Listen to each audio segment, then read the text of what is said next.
മറ്റു വാർത്തകളിലേക്കാണ്. ഓപ്പറേഷൻ സിന്ദൂറിൽ ലോക്സഭയിൽ ചർച്ച നടത്തി പ്രതിരോധ മന്ത്രി രാജ്നാഥ് സിംഗ്. ഓപ്പറേഷൻ സിന്ദൂർ ഐതിഹാസിക നടപടിയെന്ന് രാജ്നാഥ് സിംഗ് പറഞ്ഞു. ഇന്ത്യയുടെ ശക്തി ലോകത്തെ അറിയിച്ച ധീരമായ നടപടിയാണ് ഓപ്പറേഷൻ സിന്ദൂർ എന്ന് മന്ത്രി പറഞ്ഞു. 9 टेररिस्ट इंफ्रास्ट्रक्चर टारगेट्स को प्रिसीजन के साथ सटीकता के साथ हिट किया। 7 आतंकी शिविरों को भारतीय सेना ने पूरी तरह से नष्ट कर दिया। पूरा ऑपरेशन मात्र अध्यक्ष महोदय जानकर पूरे सदन को प्रसन्नता होगी कि विद इन 22 मिनट्स पूरा ऑपरेशन समाप्त हो गया और हमने आतंकवादियों को उनके घर में घुसकर मारा। सशस्त्र बलों ने हमारी माताओं और बहनों के सिंदूर का बदला लिया और प्रत्येक भारतीय इस भावना से ओतप्रोत हो गया। अध्यक्ष महोदय, मैं चाहूंगा कि पूरा सदन एक बार हमारे सेना के बहादुर जवानों के शौर्य और पराक्रम। ഓപ്പറേഷൻ സിന്ദൂറിൽ ലോക്സഭയിൽ ചർച്ച നടത്തിയപ്പോൾ വാർത്തയുടെ വിശദാംശങ്ങളുമായി രഞ്ജിൽ ചേരുന്നു.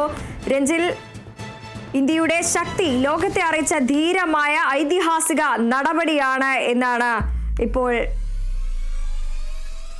രാജ്നാഥ് സിംഗ് പറഞ്ഞിരിക്കുന്നത്. വിവരങ്ങൾ.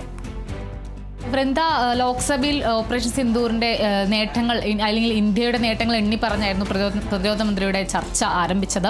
ഓപ്പറേഷൻ സിന്ദൂർ ഐതിഹാസിക നടപടിയാണ്, അതുപോലെ തന്നെ ഇന്ത്യയുടെ ശക്തി ലോകത്തെ അറിയിക്കാൻ സാധിച്ച ഒരു നടപടിയാണ് ഓപ്പറേഷൻ സിന്ദൂറിലൂടെ ഉണ്ടായതെന്നും എന്നുള്ള ഒരു കാര്യമൊക്കെ തന്നെ രാജ്നാഥ് സിംഗ് ലോക്സഭയിൽ പറഞ്ഞു. അതുപോലെ തന്നെ ഈ ഒരു ഓപ്പറേഷൻ സിന്ദൂർ അല്ലെങ്കിൽ ഈ ഒരു പഹൽഗാം ആക്രമണത്തിൽ പാകിസ്ഥാന്റെ പങ്ക് വ്യക്തമാണെന്നും അദ്ദേഹം പറയുകയുണ്ടായി. നമുക്കറിയാം, ഈ ഒരു പഹൽഗാം ആക്രമണത്തിൽ വിദേശികൾ ഉൾപ്പെടെയുള്ള വിനോദസഞ്ചാരികളെ മതം ചോദിച്ചായിരുന്നു ഇത്തരത്തിൽ തീവ്രവാദികൾ ആക്രമിച്ച് കൊലപ്പെടുത്തിയത്. അപ്പോൾ ആ കാര്യങ്ങളെല്ലാം തന്നെ പ്രതിരോധ മന്ത്രി ഇപ്പോൾ ലോക്സഭയിൽ പറയുകയുണ്ടായി. ഈ ഒരു ഓപ്പറേഷൻ സിന്ദൂർ എന്ന് പറയുന്ന ഇന്ത്യയുടെ ശക്തി തെളിയിക്കുന്ന, മറ്റ് ലോകരാജ്യങ്ങൾക്ക് മുമ്പിൽ ഇന്ത്യയുടെ ശക്തി തെളിയിക്കുന്ന ഒരു നടപടി തന്നെയായിരുന്നു. ഇതിൽ പ്രധാനമന്ത്രിയുടെ ഇടപെടൽ വളരെ എടുത്തു പറയേണ്ട ഒരു കാര്യമാണെന്നൊക്കെ തന്നെ അദ്ദേഹം പറയുകയുണ്ടായി. അതുപോലെ തന്നെ പാകിസ്ഥാന്റെ പങ്ക് വ്യക്തമായെന്നും പാകിസ്ഥാനിലെ 9 കേന്ദ്രങ്ങൾ, തീവ്രവാദ കേന്ദ്രങ്ങൾ തകർക്കാൻ ഇന്ത്യക്ക് ആയി എന്നുള്ള കാര്യങ്ങളൊക്കെ തന്നെ അദ്ദേഹം പറഞ്ഞു.